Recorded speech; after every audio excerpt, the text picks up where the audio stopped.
आणि मंडळ ब्रेकनंतर पुन्हा एकदा तोच पाऊस त्याच घडामोडी। वरळीतील डॉक्टर ई मोझेस रोड रस्ता जो आहे तो खचलाय। रस्ता खचला आणि त्या कारणामुळे आता मोठ्या प्रमाणात तिथे वाहन कोंडी निर्माण झालेली आहे। वाहतूक जी आहे ती धीम्या गतीने सुरू आहे। हा रस्ता खचल्यामुळे आता वाहनं जी ती बाजूने नेली जात आहेत। आचार्य आत्रे चौकामध्ये मेट्रो स्थानकाच्या समोरच ही घटना घडलेली आहे। आणि आता हा रस्ता जर अधिक खचला, यापूर्वी देखील आपल्याला लक्षात आलं असेल की ठिकठिकाणी अशा पद्धतीने रस्ता खचण्याच्या घटना घडलेल्या होत्या। त्याच्यामुळे वाहन सावधगिरीने पुढे न्यावं लागतंय। अधिक तपशील आपण जाणून घेणार आहोत। आमचे प्रतिनिधी कृष्णा आवटी आत्ता क्षणाला आपल्या बरोबर आहेत। कृष्णा, काय माहिती याबद्दल? मुंबईत जे आहे पावसाची जोरदार हजेरी आपल्याला पाहायला मिळाली। मुंबईत अनेक ठिकाणी जे आहे आपल्याला तलावाचं स्वरूप आलेलं पाहायला मिळालं, तर दुसरीकडे अनेक ठिकाणी रस्ते जे आहे ते मोठ्या प्रमाणात खचलेले आपल्याला पाहायला मिळतात। सध्या आपण पाहू शकतो दृश्यांमध्ये जे वरळीतील डॉक्टर ई मोझेस रोड जो रस्ता आहे तो देखील मोठ्या प्रमाणात खचलेला आहे। त्वरित महानगरपालिकेकडून जे आहे त्यात रस्त्याला भरण्याचं काम जे आहे ते सुरू करण्यात आलेलं आहे। आणि आपण सर्वात विशेष म्हणजे आचार्य अत्रे चौक जो मेट्रो मार्ग आहे त्याच्या समोरच ही घटना घडलेली आहे। पाहायला गेलं तर एकीकडे रस्त्याचं पण काम सुरू आहे महानगरपालिकेचं काँक्रिटीकरणाचं, तर दुसरीकडे रस्ता खचल्यामुळे या दोन्ही कारणामुळे जे मोठ्या प्रमाणात जे आहे सामान्य नागरिकांना नाहक त्रास जो आहे तो सहन करावा लागतो। आणि ट्रॅफिक कोंडी देखील मोठ्या प्रमाणात वाहनांची गाड्यांची लांबच लांब रांगा देखील आपल्याला लागलेला पाहायला मिळतात। धन्यवाद श्रीकृष्ण या सगळ्या तपशिलाबद्दल। त्याच्यामुळे आता हा रस्ता खचल्या कारणाने त्वरित तो भरून काम तर सुरू करण्यात येतंय, पण आता वाहतूक जी आहे ती बाजूने नेण्यात येते आणि वाहतूक धीम्या गतीने सुरू आहे। पुढे आपण बघूया, सांगली जिल्ह्याला मागील 8 दिवसांपासून संततधार पावसानं चांगलं झोडपून काढलं। त्यामुळे कृष्णा नदीच्या पाणी पातळीत वाढ झाली आहे। आयर्विन पूल जो आहे तो या ठिकाणी पाण्याच्या पातळीत वाढ झाल्यानं पाणी पातळी आता 16 फुटांवर गेली आहे। त्यामुळे कृष्णा नदी दुथडी भरून वाहू लागली आहे।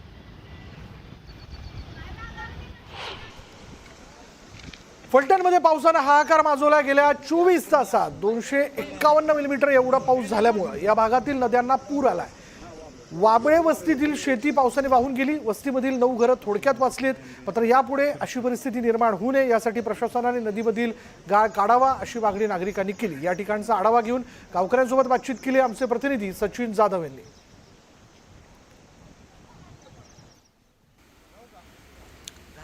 पिंपरी चिंचवडलाही पावसाचा जोरदार फटका बसल्याचं बघायला मिळतंय। शहरातील नालेसफाई पूर्ण न झाल्यामुळे पावसाचं पाणी रस्त्यावर साचल्यानं रस्ते जलमय झालेत आणि त्यामुळे गुडघाभर पाण्यातून वाट काढत नागरिकांना कसरत करावी लागते। त्यामुळे शहरात करण्यात आलेली नालेसफाई जी आहे त्याच्या दाव्यांची पोलखोल झाली आहे।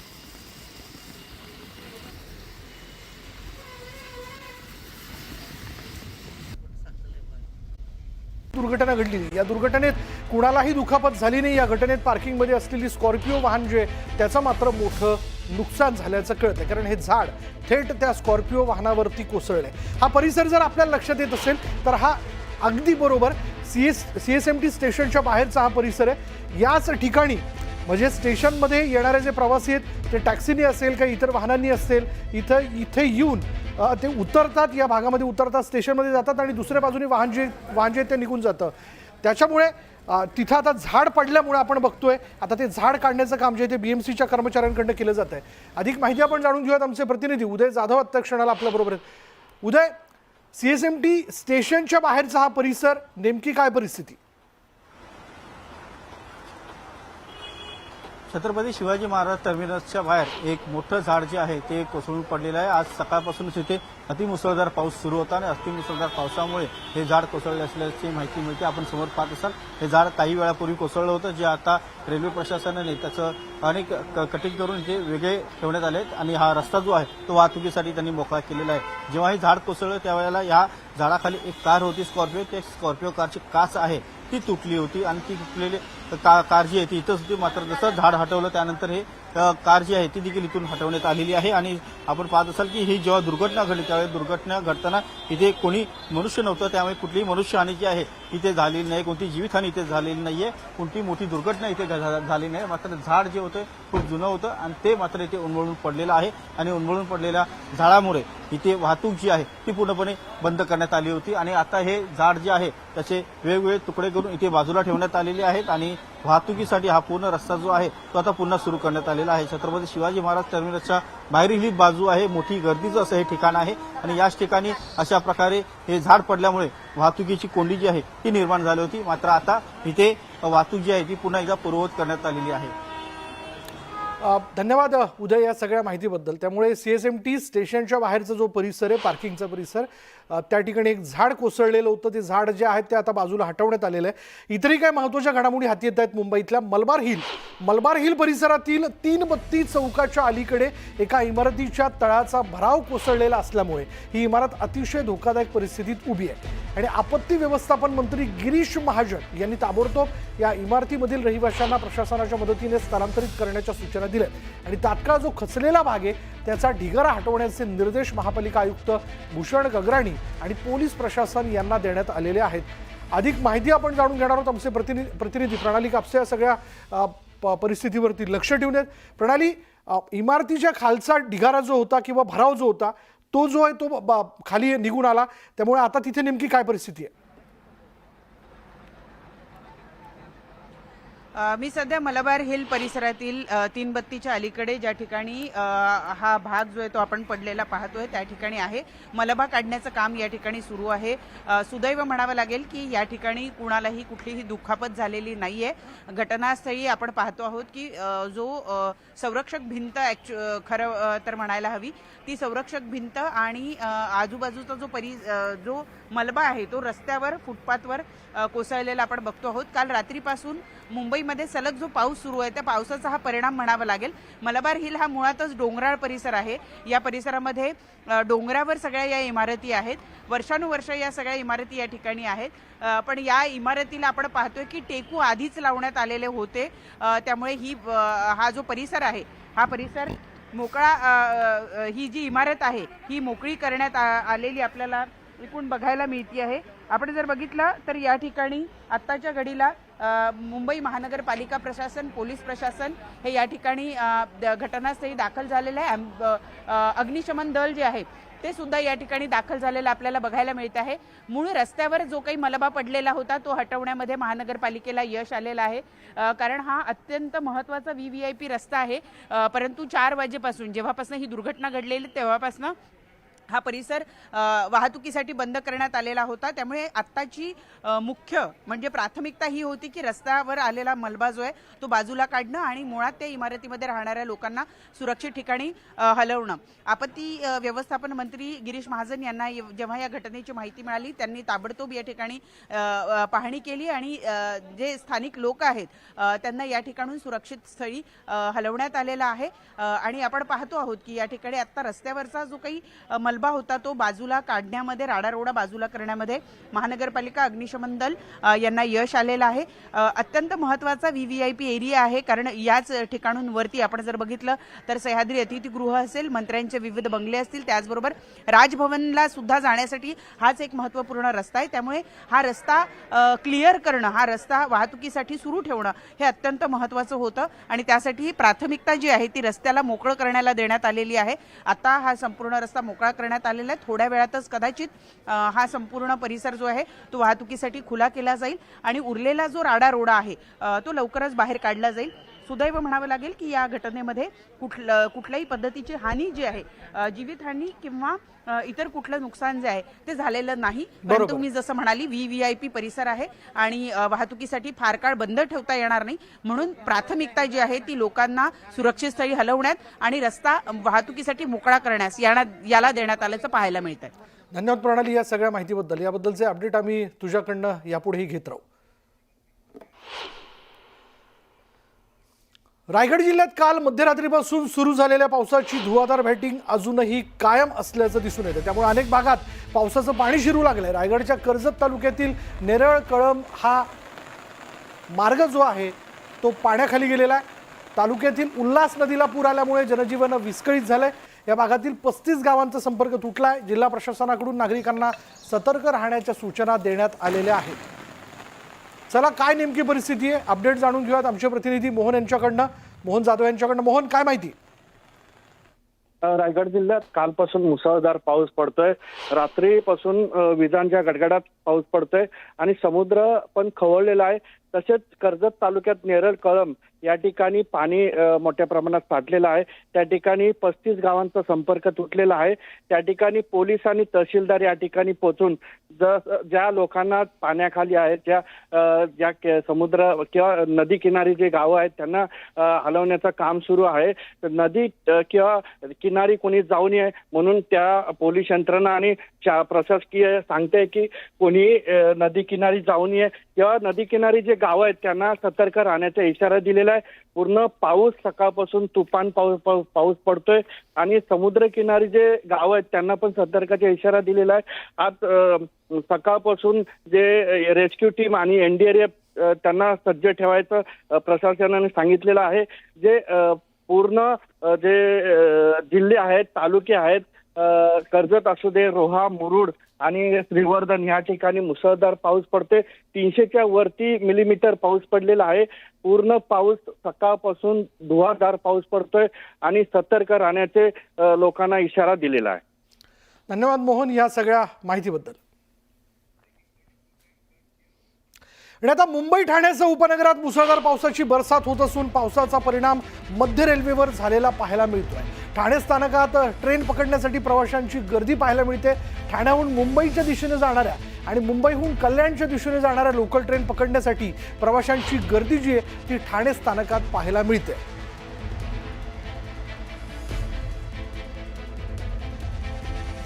मुंबई ठाण्याच्या उपनगरात मुसळधार पाऊस जो आहे तो बरसतोय आणि त्यामुळे त्याचा परिणाम जो आहे तो मध्य रेल्वेच्या वाहतुकीवरती झालाय.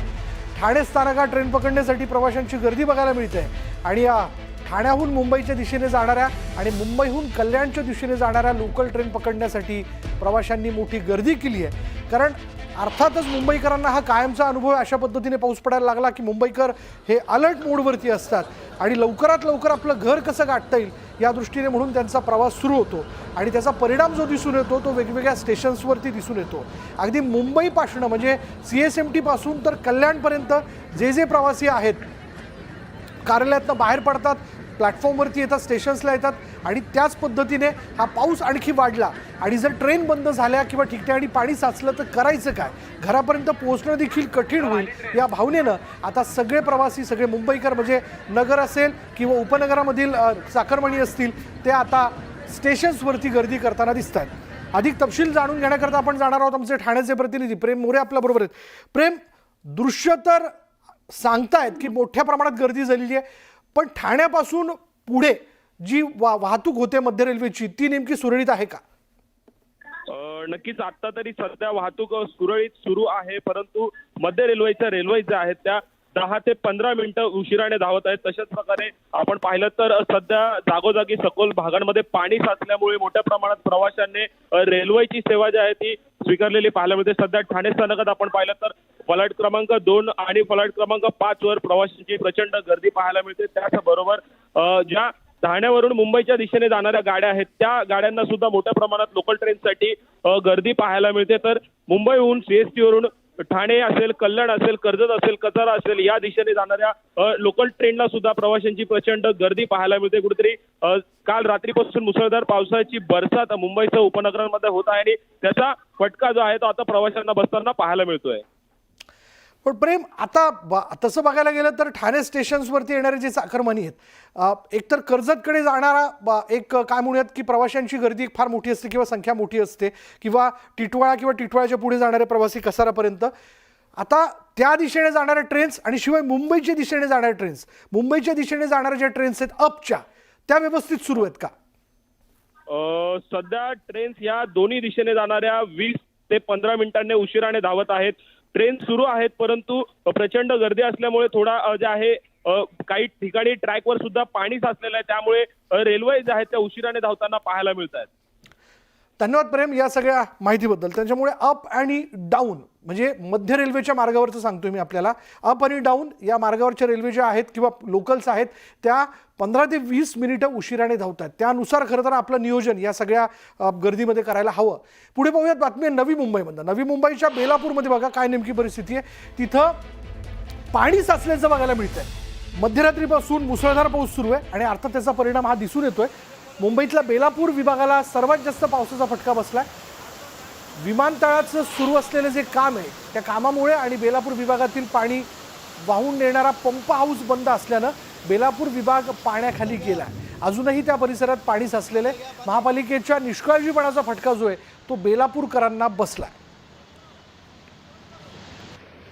आणि ही वाशी स्टेशनच्या बाहेरची दृश्य आपण बघतोय. आत्ता या क्षणाचं हे दृश्य आहे, ताजी दृश्य बेलापूर स्टेशनच्या बाहेरची दृश्य आहेत, जिथे आपण बघू शकतो की मोठ्या प्रमाणात पाणी साचलेले. या पाण्यातनं वाट काढत नवी मुंबईकरांना, तिथल्या चाकरमान्यांना आता पुढे जावं लागतंय. अर्थात याचा परिणाम लोकल ट्रेन्सवरती देखील झालेला असेल. हार्बर आणि ट्रान्स हार्बर या मार्गावरची लोकलची वाहतूक ही धीम्या गतीने सुरू आहे, म्हणजे उशिराने सुरू आहे. साधारण 20 ते 25 मिनिटं उशिराने ही सुरू असल्याचं कळतंय.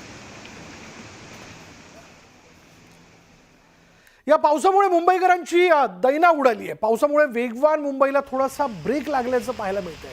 मुंबईतल्या अनेक भागांना मुसळधार पावसानं झोडपलं आणि यामुळे रस्त्यावरची दृश्यमानता ही म्हणजे काय म्हणूयात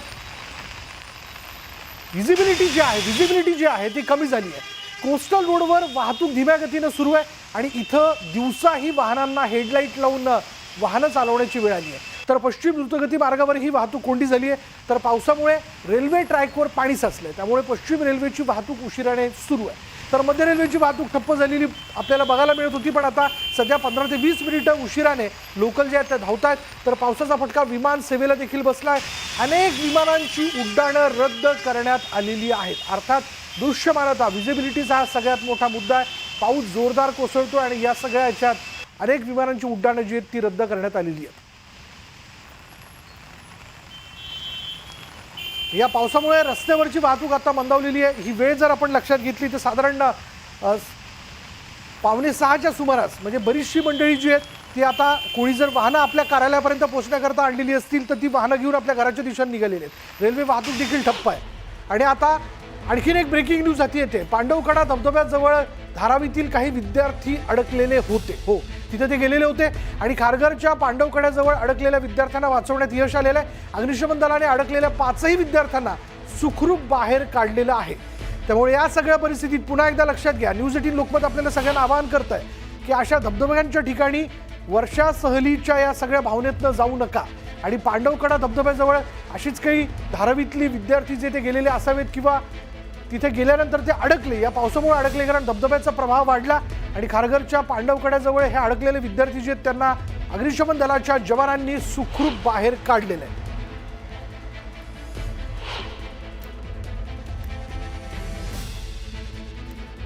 खारघर गोल्फ कोर्स मार्गील डोंगरावरील ही घटना आहे आणि सायन कोळीवाडा इथले 5 जण फिरण्यासाठी खारघर इथल्या डोंगरावरती गेलेले होते. मात्र मुसळधार पावसामुळे धबधब्याचा प्रवाह वाढल्यानं तरुण अडकून पडले. खारघर अग्निशमन जवानांनी दोरीच्या साह्यानं 5 तरुणांची सुखरूप सुटका केलेली आहे. ते रेस्क्यू त्यांनी केलेलं आपण बघतोय.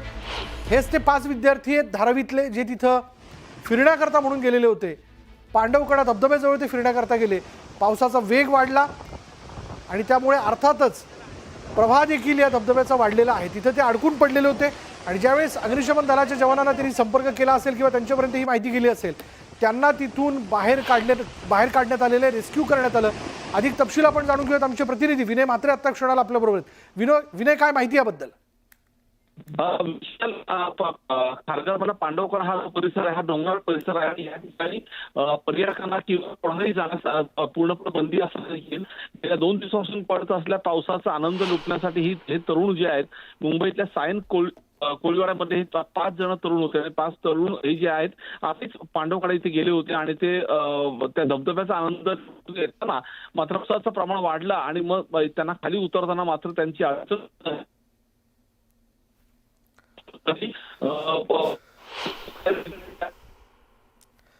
विनयने जशी आपल्याला माहिती दिली की सुदैवानं अग्निशमन दलाचं पथक जे तिथं पोहोचलं आणि या विद्यार्थ्यांना एका बाजूहून दुसऱ्या बाजूकडे आणण्यामध्ये, दोरीच्या साह्याने आणण्यामध्ये त्यांना यश मिळालेलं आहे.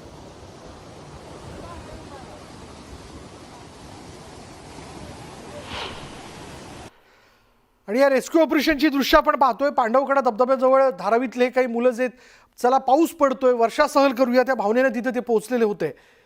आणि हीच रेस्क्यू ऑपरेशनची छायाचित्र आपल्या हाती आलेली, ज्यामध्ये आपण बघू शकतो की ज्यावेळेस धबधब्याच्या एका बाजूला हे सगळे विद्यार्थी गेलेले होते त्यावेळी त्यांना अंदाज आला नाही की या धबधब्याचा प्रवाह वाढू शकतो आणि ज्यावेळेस हा धबधब्याचा प्रवाह वाढला त्यावेळी तिथून जाण्याची त्यांची हिंमत होईना. अग्निशमन दलापर्यंत हा निरोप गेला आणि त्यांना दोरीच्या साह्यानं एका बाजूहून दुसऱ्या बाजूकडे आणण्यात आलेलं आहे. आणि यानंतर इथे वेळ झाली का ब्रेकची. ब्रेक घेऊयात. पहा फक्त न्यूज 18 लोकमत.